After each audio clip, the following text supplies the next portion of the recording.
welcome to the Go Legal Yourself podcast. This show is about knowing the legal life cycle of your business. Welcome to the Go Legal Yourself podcast, episode 29, title, Financial Planning for Your Business.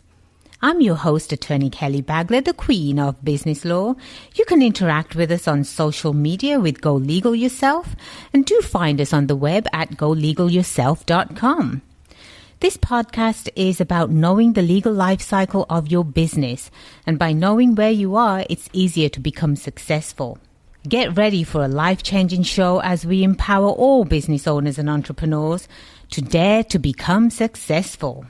This show is about helping you become successful entrepreneurs, and we thrive on bringing you education that gives you the tools to run your business with confidence. Today's that show where we interview experts in the industry who can help you become a successful business owner. I'm joined today in studio by Shelley Murasko. She is with Wealthspring Financial Planners, LLC, and she is one of the best-known financial planners out there. Welcome, Shelley. Well, hi, Kelly. Good morning. It's great to have you on the show. Thank you. It's great to be here. So we're just going to jump in with all feet. All right. I'm ready. I was just about to say with all paws. But that works too, right? So I must ask you, do you have a favorite attorney joke that you can share with the audience? Oh, no. You're going to start with the worst and hardest question there is. Yes, exactly. Do you have any joke that you can share with us? Oh, gosh. You really are putting me on the spot. And well, one of my favorites, while you're thinking, right? So one of my favorites is a horse walks into a bar and the bartender goes, "Hey, why the long face?"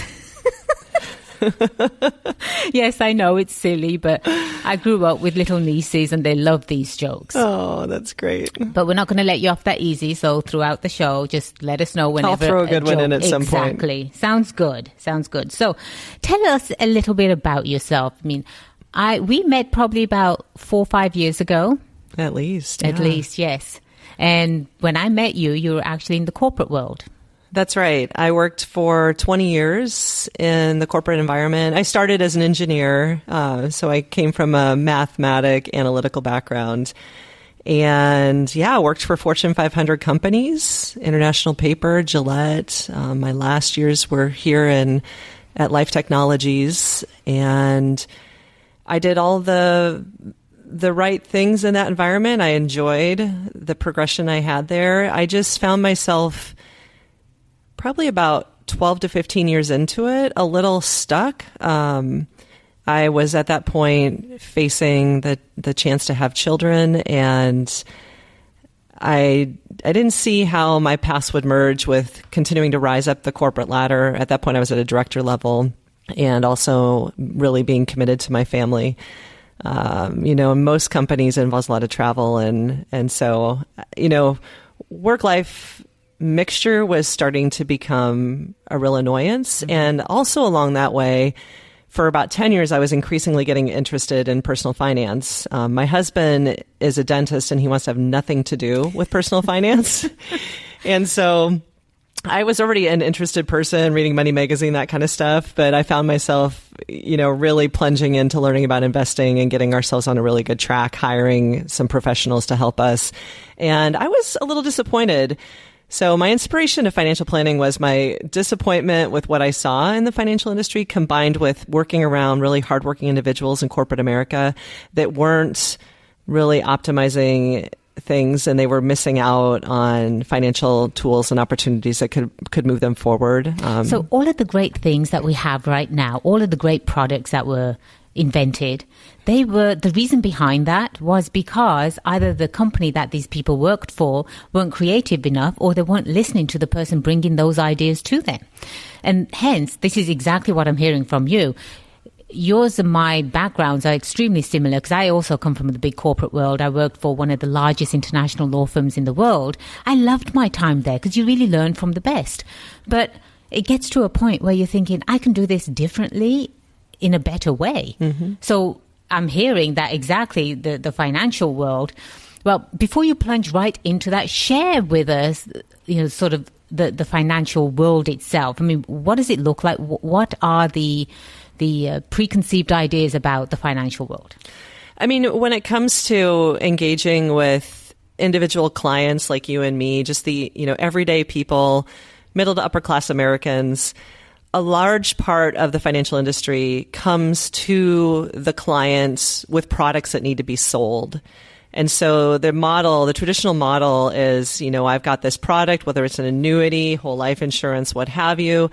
Now I'm going to take my product and go find people to sell it to. And hopefully I can knock on enough doors, make enough phone calls, and find enough people that will buy what I have to give to them. The model that is continuing to unfold that I participate myself in is, look, people need to have their financial interests honored first. So the client and their goals, what they're trying to do with their life, have to come first.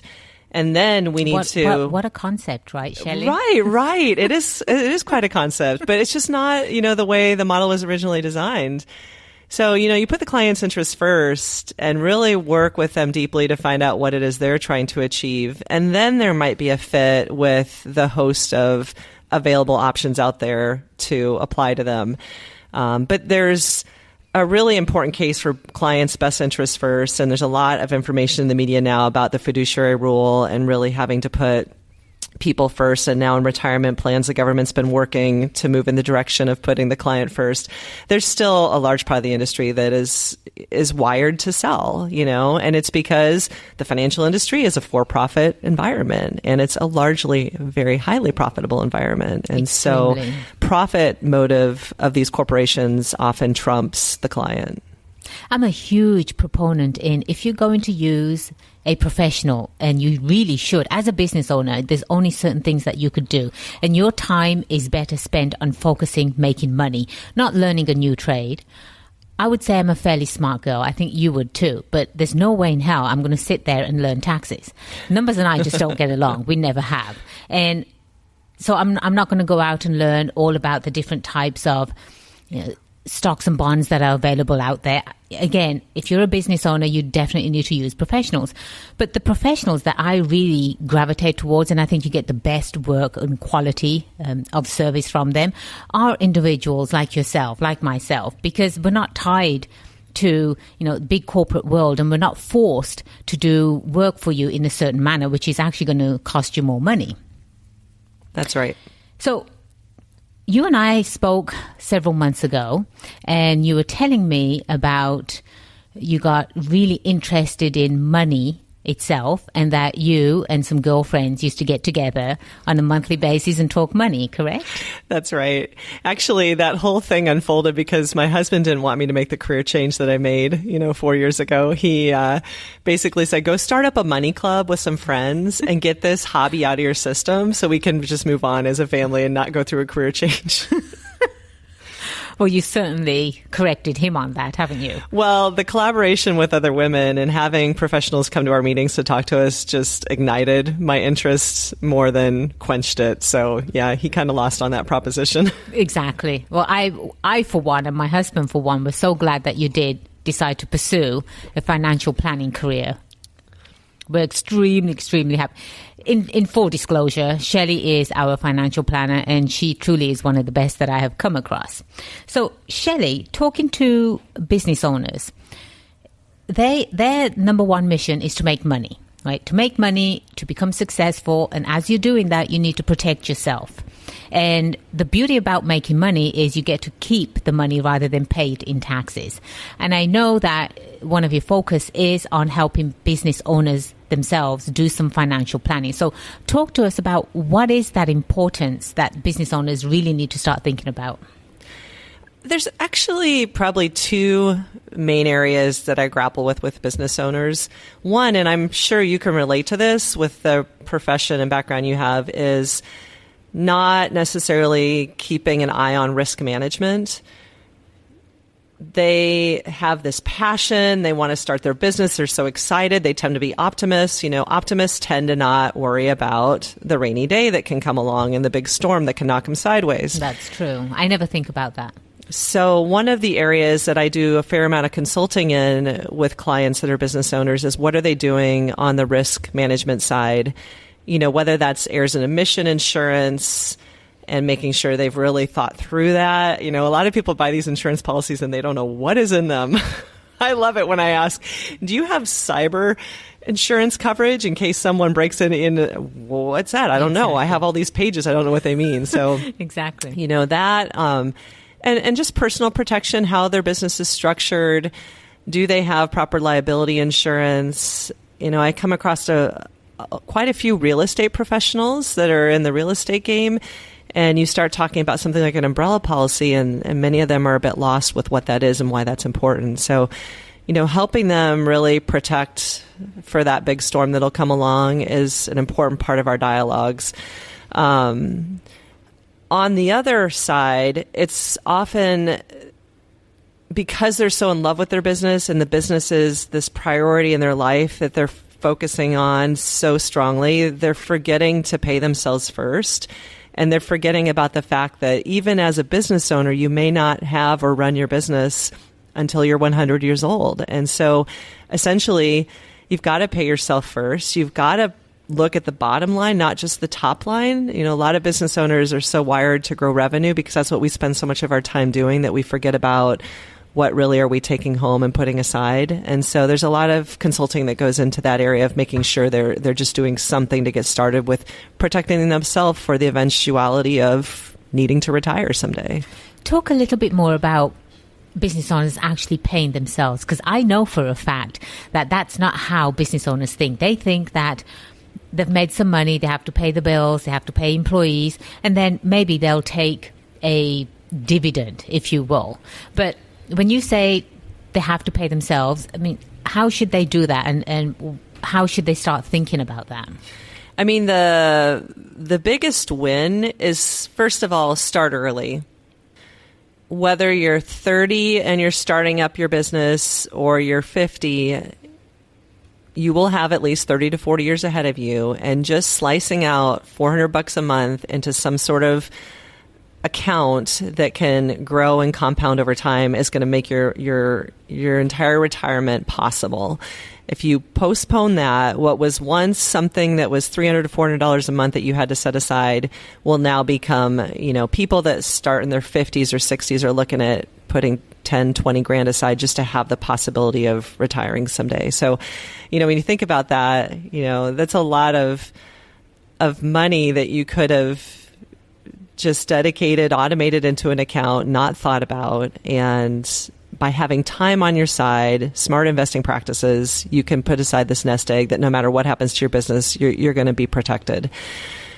It's extremely important that business owners really start thinking like that, what you just said, because you don't work for someone else. You don't have somebody else contributing towards your 401k, right? It's just all you. And you really do. You went into business for one reason and one reason only, to have a comfortable, if not a stellar future as a business owner, not just for you, but for your family as well. And I was like one of those business owners where I just focused on making money. I didn't have anything put away. And then one day I had this huge wake-up call. And I woke up literally saying, oh my God, I've got probably a couple of $1,000s in my previous 401k, which I don't even know where it was. And I'm thinking, I need to provide for my future. I need to protect the future. I work really hard. Right? I wake up at 3:30 because that's when my husband makes coffee. But you as self-employed business owners, I mean, this is all you have, and it is your passion. But the ultimate goal is to have that secure future. So yes, start putting away money. And in fact, if you set up an account with Shelley, that amount will go automatically from your account into your financial planning account, into your 401k. So Shelley, talk to us a little bit about the different types of accounts that are available for business owners. Yeah, that was the other thing I was going to hit on. As it relates to business owners, there's a huge laundry list of retirement plan options out there. And the good news is there are a lot of great options for business owners. As an individual practitioner, doing a solo 401k is a no-brainer. Always be mindful that the contributions each year don't have to be net cash flow from your business. It can be money that's coming out of another account. And the important thing is the IRS says in any given year, a solo 401k, if you're under 50, you can put $18,500 in there a year. That's at current rates for 2018. And you can do an employer match on top of that. And so you can really shelter a tremendous amount of your money. I'm not a tax expert, but I know that my tax guy loves it that we optimize these retirement tax shelters, because you only get so much room each year to do that. And every year you don't, you're giving up on, one of the few gifts that the IRS gives us as far as a tax shelter. Right. And I do really want to touch upon the solo 401k, because you are never too small. Back me up, Shelley, if this is correct. As a business owner, you are never too small to actually start a solo 401k. That's right. I mean, the solo 401k the key is that you and maybe your spouse are the only employees in the business. And then you need to start looking at another alternative as you start to hire full-time employees. But the only cap that really the IRS enforces is that you can only put in as much as your total income for that year. So if you earn $10,000, you can actually dedicate $10,000 into that account, and that basically voids the income of that year in the eyes of the IRS. Exactly. And that grows. It's not just that you're putting $10,000 and 10 years down the road, you're going to have just a $10,000. This actually grows. This is hard-earned money that's working for you. Yeah.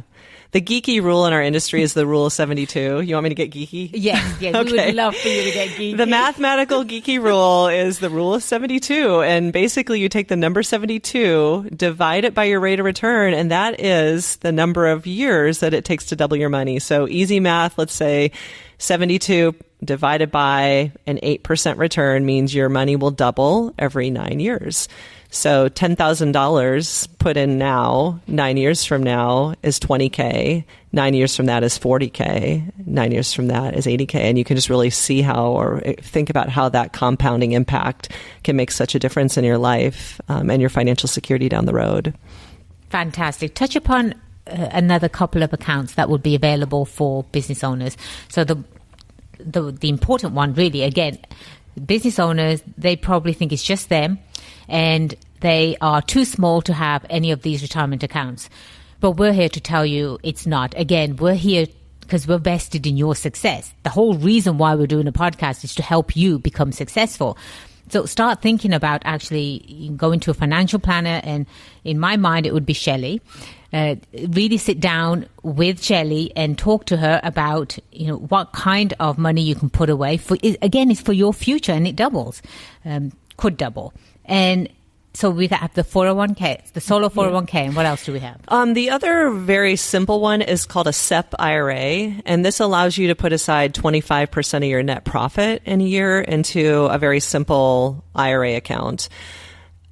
The one that I think is probably important to impress upon this group is if you are self-employed, you're not facing large incomes because of maybe your spouse working, what have you, your income is basically very low, then it might make more sense for you to worry about setting aside something right now and something more like a Roth IRA. So a Roth IRA tax shelter lets you put your money in now after tax. And as a business owner, if your income's quite low, that might suit you because you might not be worried about taxes this year. If you're not earning a lot, you've got a lot of business expenses, your tax rate might be extremely low. So you're like, what's so exciting about?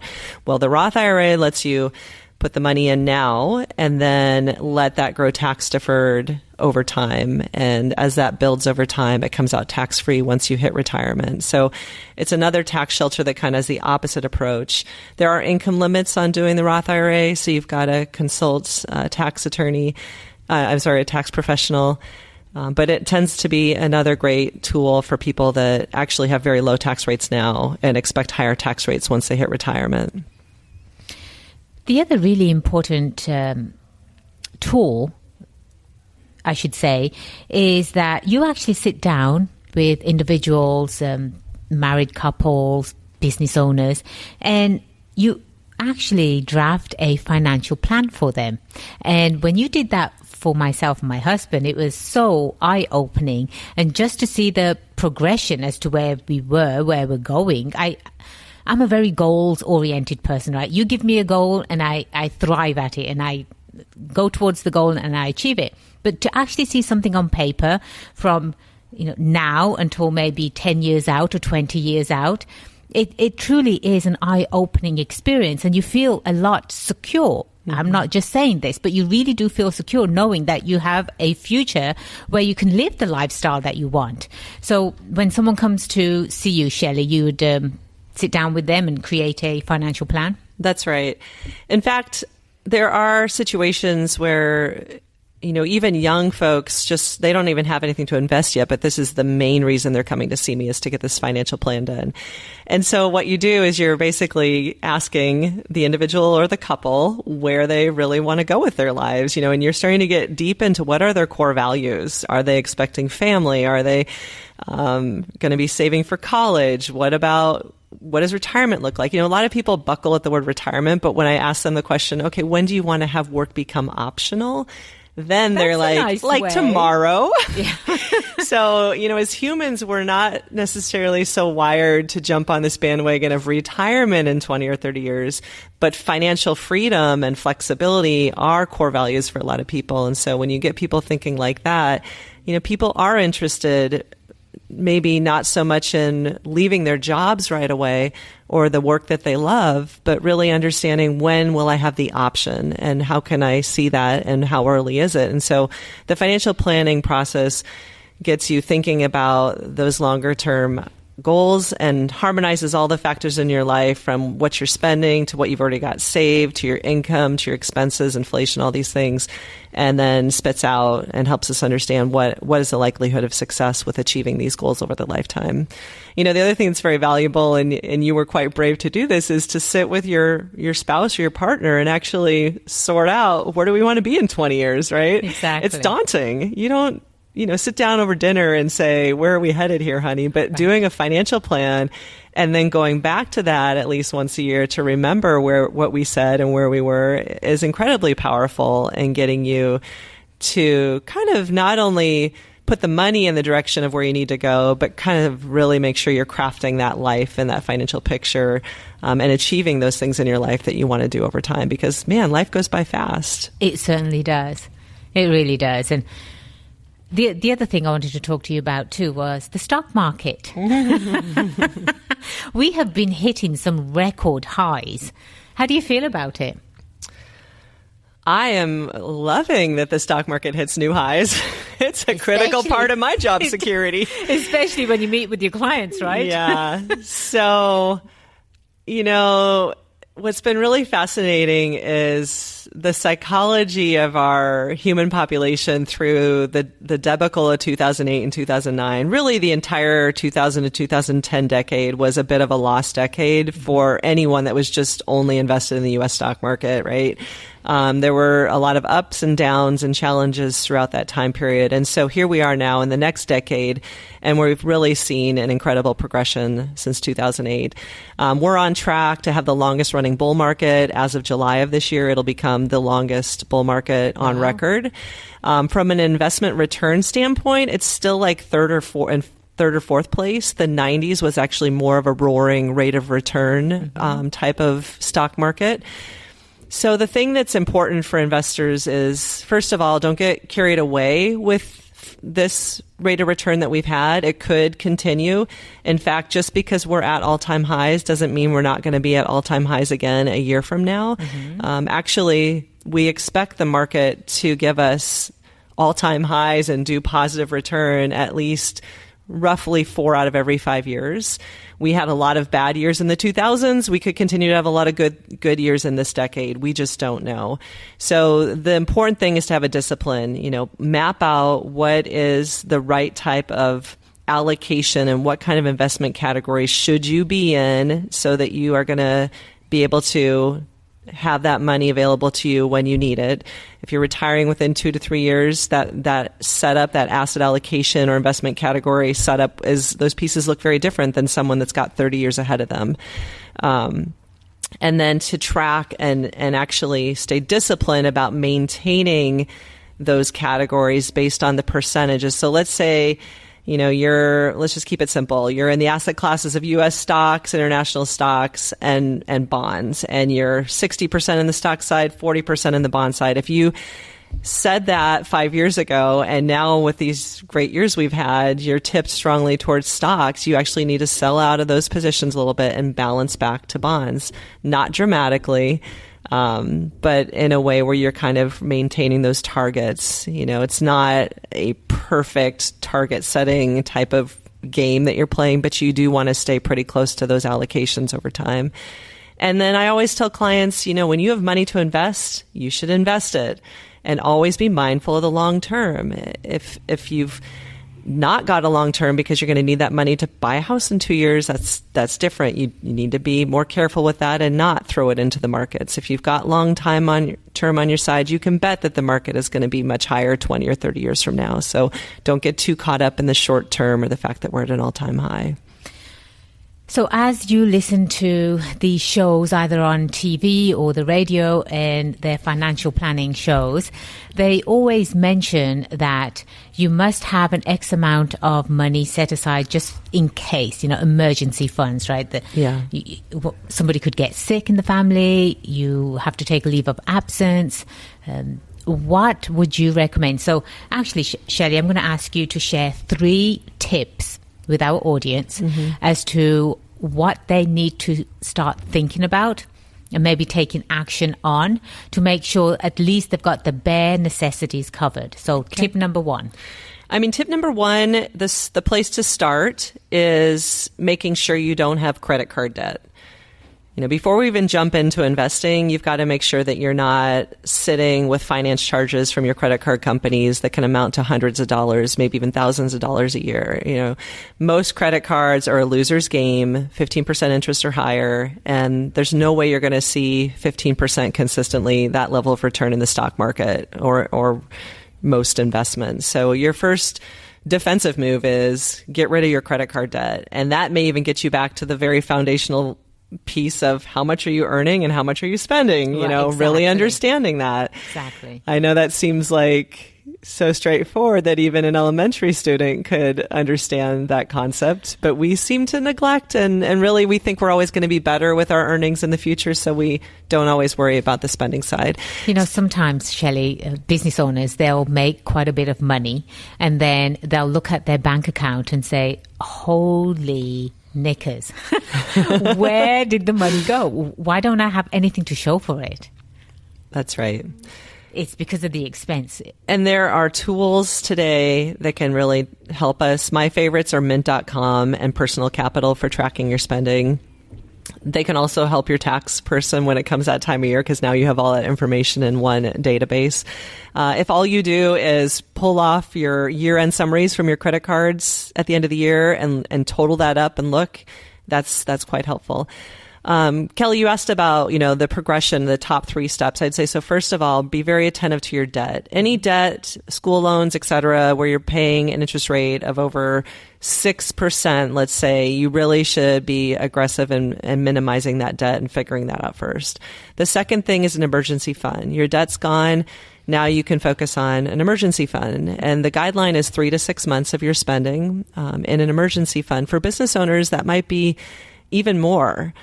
I know when I made my transition and I went from having my corporate salary to no salary for a couple of years, I had put aside about 2 years of my spending to help me get through that transition. And thank goodness I did, because the transition took actually a little longer than 2 years to become profitable. I had a little bit of a wrinkle, which many of us business owners do, in what we were doing through that transition. And thank goodness I had that emergency fund, or I would have been pushed right back into working in a corporation. Right. My husband would have kicked me out the door to go back to the corporate environment. So yeah, no debt, minimize that, or be very careful about the debt. Have that emergency fund of 3 to 6 months. If you're married and your spouse has great income, you might be able to get away with a lower type of cushion, but you definitely want to do that. And you don't want to have that in the stock market. Your emergency fund should be in cash equivalent type investments, a CD, money market account. Probably money market account is the best type of account right now, FDIC backed, paying, not much, maybe 1 to 1.5% interest, but it's there for you. Okay. Then thirdly is this retirement account thing we started talking about, and that is, again, because not only is that going to get you in the habit of putting a little bit aside every year. If you're working for an employer, that should be a 401k with a match. It's a no-brainer. If you are on your own in a business, there's a lot of great options we've talked about. And the idea there is not only are you starting to put aside a nest egg for your financial security, but you're also going to minimize your taxes. And that's really important as you're then going every April to meet with your tax person, is to make sure that you have been smart with starting those investments up, but also helping the tax bill a little bit. I think you have been extremely helpful, Shelley. I think the business owners are thanking themselves that they actually listened to this particular episode. So if our audience wanted to get in contact with you, how would they do that?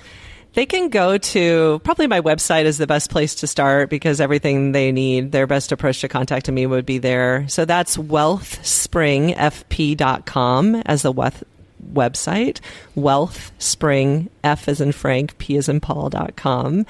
And there they can find my phone number and my email, and I will reach back out to them with whichever way they decide to go as far as approaching me. But there's a lot that they can learn about my business there as well. That's fantastic. And also, audience, please do visit our show notes, because Shelley's information is going to be right there, how you can get a hold of her. And please do feel free to leave us some feedback, some comments, and also tell us some of the topics that you would like for us to bring to you. And it's been such a pleasure to bring these industry experts to you, because the one thing that can really advance you in your life, in your business, in your career, is gaining more knowledge. And I know that the easiest way to gain more knowledge is while you're driving, right? You can be driving to work, you can be driving to a business meeting. And that's one thing that all successful people have in common. In fact, I am in the middle of writing my second book, Shelley. It's called Go Own Yourself. I'm very excited about that book. It will be published in June. And again, one of the things that all of these successful people have in common is that they utilize their time better. And this is a perfect time for you to utilize yours. You can actually directly go to your app stores and download Go Legal Yourself app. That way you'll have us on the go whenever you need to listen to us. And please remember, the only way you do become successful is if you make today the day you go legal yourself. I am Attorney Kelly Bagler, the Queen of Business Law. It has been such a pleasure being your host. Until next time, cheers to your success.